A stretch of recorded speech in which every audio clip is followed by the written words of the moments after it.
Manipurda irang thohanaba lining sandokpa amagi video viral oire.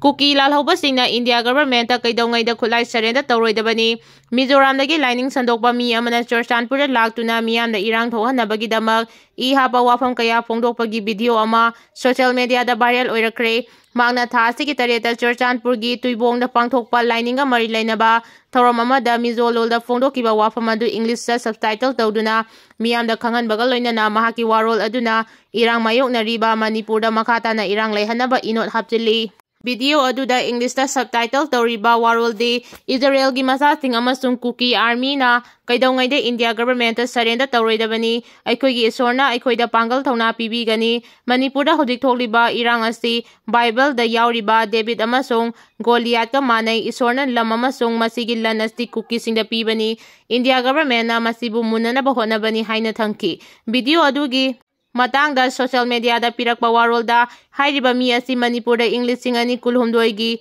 May 3 thorakliba irang asigi mamangda laktuna yamna akanba amadi irang thokba yaba wafam kaya phongdokibani. Mahangna phongdokiba wafam singgi manungda ahanbada Burma mai thagadabani matungda Bangladesh matungda Manipur amasung Mizoramna khwaidagi iroi loibada mai thagadabani. Masigi dama Kuki khulai paiba singna kaidongaida makoigi khulai thadokloi haina phongdokibani. Social media da phongdoknarakpa wafamda Kukizo singna church amadi Manipurda irang thohanabagidama platform ama oina sijinare leibak ama mai chakpa yaba wafam kaya Kukizo singna liningi mingda church singda mifam pangthoktuna phongdokpana lamdam asida irang nemthahanba ngamdabagi asoba maram amani. Manipurda leitafam khangdana leiriba tangkak asida asigumba liningi luchingba sing asina haifam thokpa wafam kaya phongdokpa asina kanglup singgi marakta hena tokhai tahanaba amasung Ikheng tahanabagi masak oheli mari leinaba authority na masi yengsingadabani hainasu phongdorakli. Ikuiguidana World Kukizo Intellectual Committee gi executive oiriba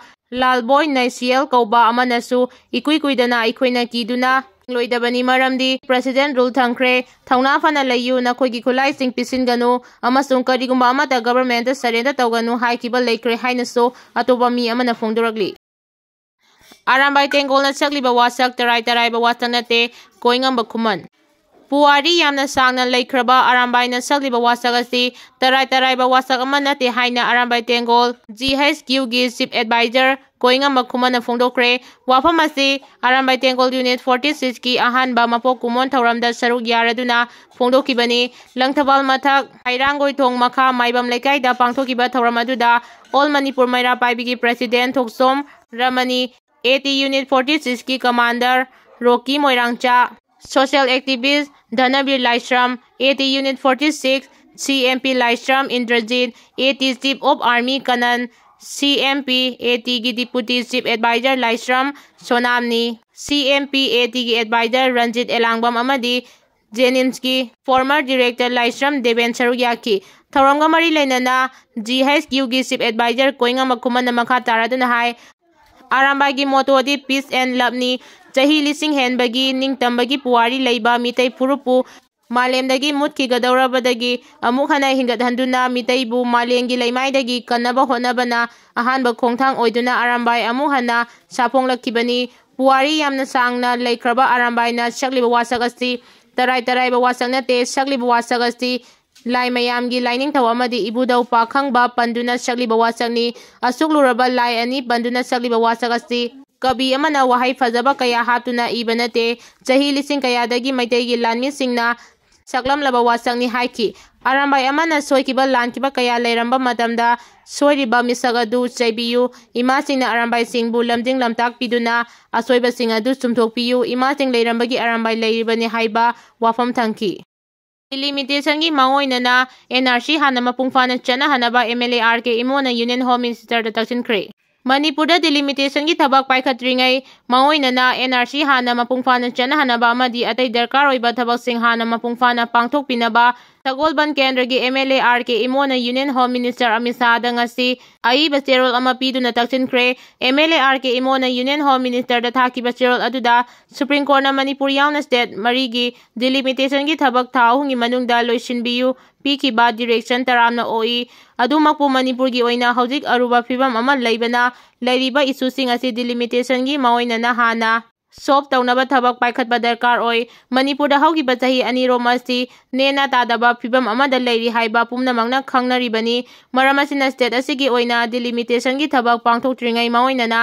democratic structure की मनुंगदा लेगदौरिबा मियांगी मिहुसिंग असि लेबाग असिगी मयेक सेंगलबा bonafide citizen खक्तगी register ओइहनबा मथौ ताबना Manipur national register of citizen NRC हाना मपुंगफाना इम्प्लीमेंट तौबा दरकार ओइ इलीगल इमिग्रेंट सिंग मरमदमदा हलनखिनबा अमदी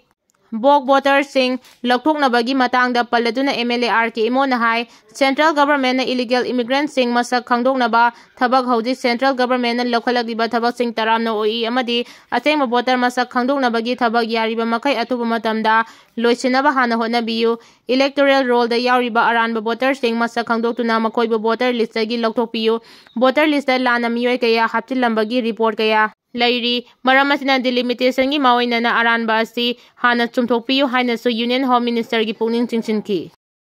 इम्फाल जिरीबाम लंबी थिंगबगी खोंजंग चंगसिलंबदु यानबा पुरकपदगी हंदोक्रे नेशनल हाईवे 37 इम्फाल जिरी लंबी असि मतम चांगना सेंबिदबदगी खोइसाउनरबा लंबी असिगी नागेता लैबा मियामना हौकिबा तांग 12 दगी हौना ओरिएंटल कॉलेज मपादगी पासोई पार्ट 1 फावगी मरम मियामना तोंगान तोंगान मफम चिंगदा लंबी थिंगदुना खोंजंग चंगसिलखिबदु ngasi इम्फाल वेस्ट की DC गा NHIDCL अमसोंग खोंजंग लोइसिंगा उनदुना वारी सानरबा मतुंग यानबा पुरकपदगी ngasi मरीनि सुबा नुमितगी लंबी थिंगबगी खोंजंग हंदोक्रे ngasi नुंगतिल पुंग अनिरोम ताबदा DC ऑफिस लंपेलदा नेशनल हाईवे थिंगलिबा असिगी मतंगदा इम्फाल वेस्ट की DC मयांग लंबम राजकुमारना शेयर लगदुना NHIDCL की जनरल मैनेजर अभांतिका यावना मियांगल लोइनना वारी सानरबा मतुंगदा खुदक्तगी लंबी थिंगबा अदु हंदोकपा हाइना यानखिबनी ngasiगी यानखिबसिंग अदुदी मरुइना हौजिक पेंडिंग लेरिबा कोइलास थारिबा लंबी सिंग असि हयेंदगी हौना येंगसिलबा मतुंग सेमदिन साजिनबा हौबगा लोइनना था अनि गी मनुंगदा हाइरिबा लंबी असि कोइलास थाबा लोइसिनबा हाइबा वाफम सिंग असिदा खोंजंग असि हंदोकिबनी हाइरि होम गार्ड की मतंगदा हाई कोर्ट की डायरेक्शन थबक ओंथोक्तबगी मायोक्ता स्पेशल सेक्रेटरी कमिश्नर होंग की मथक्ता कंटेम पिटिशन फाइल तौरकले ngasidagiना चाही 18 की ममांग कुमजा 2009 की मार्च 18 दा मतम अदुगी यूनियन लेंगा की मिनिस्ट्री ऑफ होम अफेयर्स की मखादा लैबा सिविल डिफेंस अमसोंग फायर सर्विस की डायरेक्टर जनरल BL भोराना मतम अदुगी मणिपुर लेंगा की चीफ सेक्रेटरी AP शर्मादा मणिपुर लेफम थोकपा अयाबा पीरबा होम गार्ड की स्ट्रेंग असि मेंबर 3,393 ओइगदबनी हाइना खंगलखरबसु हौजिक फावदा मेंबर 2,250 खक्तमक थंबगी मायोक्ता Manipur home guard employees welfare association high court of Manipur file तौकिबा रिट पिटिशन अमगी वायल लेंगा की मरी लेनबा ऑथोरिटीना थबक ओंथोक्त्रे हाइदुना special secretary commissioner home Ashok Kumar की मायोक्ता contempt case civil number 43 of 2025 file तौरख्रे कंटेम पिटिशन असि एसोसिएशन असि की प्रेसिडेंट वाई मंगी लुआंग सबा मयाय लेकाइदा लेबना फाइल तौरखिबनी हाइरिबा पिटिशन फाइल असि हौकिबा इराय नुमिता जस्टिस ए गुनेश्वर की बेंच लौखतुना खनरबा मतुंगदा रेस्पोंडेंट ओइरिबा स्पेशल सेक्रेटरी कमिश्नर होमना चेयोल अमगी मनुंगदा हौगदबा नोटिस इशू तौख्रे पनबा याबदी मणिपुर होम गार्ड मेंबर्स इंगी मसिंग असि डायरेक्टर जनरल ना खंगलखिबगी मतुंगिना सुना लहनबियु हाइबा petition number C number 877 of 2022 file तौरखिबनी पिटिशन असिगी वाइल चथरबा मतुंगदा हाई कोर्ट ना डिसेंबर 4 2024 दा पीखिबा डायरेक्शन दा थबक असि थाहोंगी मनुंगदा पांगथोंनबा खंगनखिबनी अदुम ओइनबा ngasi फावबदा लेंगा की मरी लेनबा ऑथोरिटी के माइकैदगी थबकदा ओंथोरक्तबदगी होम गार्ड एसोसिएशन की माइकैदगी ओइबा चिरोल अमसु पिसिन की अदुम ओइनमा कोर्ट की ऑर्डर असि इंदुना लेफम थोकपा होम गार्ड मसिंग सुना लहलक्त्रबगी मायोक्ता कंटेम पिटिशन असि फाइल तौरखिबनी RNI ना न्यूज़पेपर 1998 अथिंगबा थमख्रे register of newspaper for India RNI ना हंदक्ता रजिस्टर तौरबा लोकल अमदी लेबाग असिदा फोंगबा न्यूज़पेपर 1998 ना चाही 5 की एनुअल स्टेटमेंट सिंग सबमिट तौरक्ते हाइदुना बेन तौकिबा हाइबसी लोकल जर्नलिस्ट सिंग मसिन मेन बनी हाइना वॉइस ऑफ मीडिया की फाउंडर अमसुंग president of national journalist organisation Sandeep कालेना हाइख्रे मसामक की नुपी हाथ की बनी हाइबा आर्मी ऑफिसर मा पुलिस ना फाख्रे आर्मी ऑफिसर अमना महाकी नुपीबु हात्ख्रे मिहाद अदुगा मरी लेनना आर्मी ऑफिसर अदु मसागी मराल याजखिबगा लोइनना पुलिसना फागतखिबगा लोइनना वाहंग पावंग चथबा हौख्रे हारिबा थौदो असि मणिपुरगा युमथंगनरिबा असमगी Goalpara district ngarang ayuk thokibani मिहाद असigi matangda पुलिसकी पावना हाय मपुरोइबना मिनुंगसि लेतना हातपिख्रबी नुपी अदुगी ममिंग साले बेगम कौई महाकी असिबा हक्सांग ngarang ayu गोलपारागी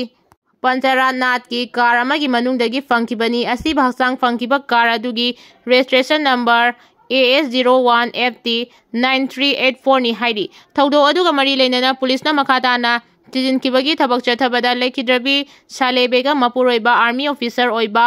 खैरुल इस्लाम फागतखिबगा लोइनना वाहंग पावंग चथबदा मिहाद अदु महाकी इमुंग मनुंगी खुतना मरी लेनना चथगिबनी हाइना खंगबा ngamle हाइरी पावसिना मखा तारिबदी लेखिद्रबी साले बेगम महाकी मपुरोइबा खैरुल इस्लाम ना अनि सुबा ओइना लौबा नुपीनी खैरुल इस्लाम नगाउदगी अतोपा नुपी अमगा नौना मरी लेनरकपदा साले बेगम ना अयेतपा पीबा अमदी कार अमा लैबगा मरी लेनना मखोय अनिगी मरक्ता नुंगाइनदबा लेखि थौदो अदुदा मरम ओइरगा मखोय अनिगी मरक्ता निंगाइ संगदानकी हाइबा पुलिसना वाहंग पावंग चथबदा खंगबा ngamki मखादाना पुलिसना थिजिनबगी थबक चथबदा मिहाद अदुगा खैरुल इस्लामगी मनाव नुपा थोकपा इंजामुल अमदी जेहर अली चेनई हाइबा खंगबा ngambaga लोइनना जेहर अलीना नहाल नुमिदांग पुंग 8:40 ताबा मतमदा नमदुना पुथोरकी लोइनना मिसी अदु एक्सीडेंट अमा मालहन्नबा थौरांग तौबगा लोइनना चथगिबनी हाइबा खंगबा ngamle हौजिंग मखाताना थिजिनबगी थबक चथरी हाइरी डिलिमिटेशन की मतंगदा मिफम पांगथोकदौरी सुप्रीम कोर्ट की याथंग अमगी मतुंगिना मणिपुर यावना स्टेट खरगी डिलिमिटेशन तौननबा थौरांग थाहुंगी मनुंगदा पाइखनबा खंगनखिबा अदुगी मतंगदा स्टेट असिदा लैरिबा पॉलिटिकल पार्टी सिंगी ओइबा मिफम अमा हयेंग नावरेम थोंगदा लैबा NPP ऑफिस की कॉन्फ्रेंस हॉल दा पांगथोकदौरी नुंगथिल पुंग अनि ताबा मतमदा पांगथोकदौरिबा मिफम असिदा मपुंग ओइना डिलिमिटेशन असि तौरकपदा मायोंगनरकपा याबा तोंगान तोंगानबा इशूसिंगी मतंगदा खनगनी हाइरी।